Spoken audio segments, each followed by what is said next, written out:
ಕಬ್ಬು ಬೆಳೆಗಾರರ ಸಮಸ್ಯೆ ವಿಚಾರಕ್ಕೆ ಸಂಬಂಧಪಟ್ಟ ಸಿಎಂ ಅವರು ಸಭೆಯನ್ನು ನಡೆಸಿದ್ದಾರೆ. ಅದರಲ್ಲೂ ಕೂಡ 3,300 ಕೊಡೋದಕ್ಕೆ ಈಗಾಗಲೇ ತೀರ್ಮಾನ ಮಾಡಿದ್ರು. ಆದ್ರೆ ಇದಕ್ಕೆ ವಿರೋಧ ವ್ಯಕ್ತವಾಗ್ತಾ ಇದೆ. ನಮ್ಮ ಜೊತೆ ಕಲಬುರಗಿ ಭಾಗದ ರೈತರು ಸರ್, ಇವತ್ತು 3,500 ಬೇಡಿಕೆ ಇತ್ತು, 3,300 ಕೊಡೋದಕ್ಕೆ ಒಪ್ಪಿಕೊಂಡಿದ್ದಾರೆ. ಯಾವ ರೀತಿ ಇದನ್ನ ನೀವು ನೋಡ್ತೀರಿ? ಈಗ CM ಸಾಹೇಬ್ರು ಹೇಳಿದ್ರು ಸ್ಪಷ್ಟವಾದಂತ ಇದು ಇಲ್ಲ. 3,300 ಯಾರಿಗೆ ಹೇಳ್ತಾರ ಅವರು? ಬೆಳಗಾವಿ ಭಾಗದ ಅಂತ ಹೇಳ್ತಾರೆ.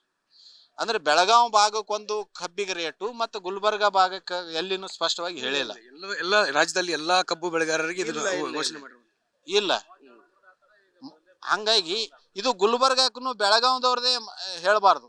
ಎಲ್ಲಾ ರಾಜ್ಯದಲ್ಲಿ ಎಲ್ಲಾ ಕಾರ್ಖಾನೆಗಳಿಗೆ 3,300 ಕೊಡ್ತೀವಿ ಅನ್ನಂತ ಮಾತು ಹೇಳ್ಬೇಕು. ಅದು ಎಲ್ಲಿ ಹೇಳ್ಯಾರ? ಈ ಕಲಬುರಗಿ ಟಿವಿ ಒಳಗೆ ಏನಂತ ಬೆಳಗಾವಿದವರಿಗೆ 3,300 ಅಂತ ಹೊಂಟದ. ಈಗ ನಮಗ್ ಕೇಳ್ತಾರೆ ನೀವೆಷ್ಟು ಅಂತ. ಆ ಭಾಗದ ರಿಕವರಿ ಮೇಲೆ ಅದು ನಿರ್ಧಾರ ಆಗುತ್ತೆ. ಈಗ CM ಅವರು ಹೇಳಿರುವಂತದ್ದು, ಈಗ ಹೋರಾಟ ಮಾಡ್ತಿರುವಂತಹ ಕಬ್ಬು ಉತ್ತರ ಕರ್ನಾಟಕ ಭಾಗದಲ್ಲಿ ಆಗಿರ್ಬೋದು, ಕಲಬುರಗಿ ಆಗಿರ್ಬೋದು, ಎಲ್ಲದಕ್ಕೂ ಕೊಡ್ತೀನಿ ಅಂತ ಹೇಳಿದ್ರೆ, ಆದ್ರೆ ಇದಕ್ಕೆ ನೀವು ಒಪ್ಪಿಗೆ ಇದೆಯಾ? 3,500 ಕೊಡ್ಬೇಕಂತ ಹೇಳ್ತೀರಾ? 3,300 ಇದಕ್ಕೆ ಒಪ್ಪಿಗೆ ಇದೆಯಾ ನಿಮ್ಗೆ? ಸರ್, ಈಗ ರಿಕವರಿ ಪ್ರಶ್ನೆ ಮೇಲೆ ರೇಟ್ ಫಿಕ್ಸ್ ಆಗ್ತದ ಅಂತ ಹೇಳ್ರಿ. ರಿಕವರಿ ಯಾರು ಕೊಡ್ತಾರ ಅನ್ನಂತ ಪ್ರಶ್ನೆ ಅದ. ರಿಕವರಿ ಸರ್ಕಾರ ಕೊಡ್ತದ ಅಥವಾ ರೈತರು ಕೊಡ್ತಾರ ಅನ್ನಂತಂದ್ರ ರಿಕವರಿ ಕೊಡೋರು ಕಾರ್ಖಾನೆಯವರೇ ಕೊಡ್ತಾರ.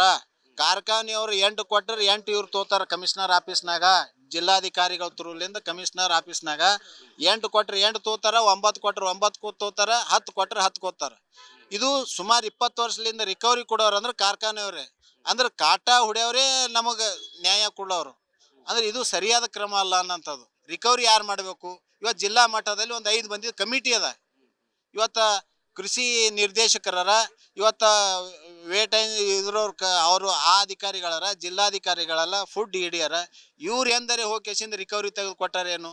ಅವ್ರು ಒಂದು ವೇಳೆ ಆ 5 ಮಂದಿ ಕಮಿಟಿ ಒಂದು ಯೂನಿವರ್ಸಿಟಿ ಕೃಷಿ ವಿಶ್ವವಿದ್ಯಾಲಯದವ್ರ, ನಿಜಲಿಂಗಪ್ಪ ಇದು ಯೂನಿವರ್ಸಿಟಿ ಅವರ, ಸಕ್ಕರೆ ಕಾರ್ಖಾನೆಯವ್ರು, ಅವ್ರು ಹೋಗಿ ರಿಕವರಿ ತೆಗೆದ್ರಂತಂದ್ರೆ ನಮ್ಮ ಭಾಗದಾಗ 11 ಪಾಯಿಂಟ್ ಮ್ಯಾಲೆ ಹೋಗ್ತದ. ಆದ್ರೆ ಇವತ್ತು ಏನಾಗ್ಯದ ದುರಂತ ಅಂತಂದ್ರೆ ಸಕ್ಕರೆ ಕಾರ್ಖಾನೆಯವ್ರು ಕೊಡೋರ್ಲಿಂದ 8-9 ಕೊಡ್ಲತ್ತಾರ. ಇವತ್ತು ಆ ರಿಕವರಿ ಕಡಿಮೆ ಕೊಡೋದ್ರ ಮೂಲಕ ರೇಟ್ ಕಮ್ಮಿ ಕೊಡ್ಲತ್ತಾರ ಅನ್ನಂಥದ್ದು ನಾನು ಪ್ರತಿಪಾದನೆ ಮಾಡ್ತೀನಿ. ಆ ರಿಕವರಿಯನ್ನ ಸರ್ಕಾರ ಕೊಡಬೇಕು. ಇವತ್ತು ನಿಮ್ಮ ಹೋರಾಟವನ್ನು ಮಾಡ್ತಿದ್ರಿ. ಈಗ ಕಲಬುರಗಿ ಭಾಗದಾಯ್ತು, ಬೆಳಗಾವಿ ಭಾಗದಾಯ್ತು, ಈಗ ಸರ್ಕಾರ ನಿರ್ಧಾರ ಮಾಡಿದೆ. ಇದನ್ನ ವಿರೋಧಿಸಿ ಮುಂದೆ ಯಾವ ರೀತಿ ಹೋರಾಟ ಮಾಡ್ತೀರಿ? ಪ್ರಿಯಾಂಕ್ ಖರ್ಗೆ ಅವರಿಗೆ ಭೇಟಿ ಆಗ್ತೀರಾ?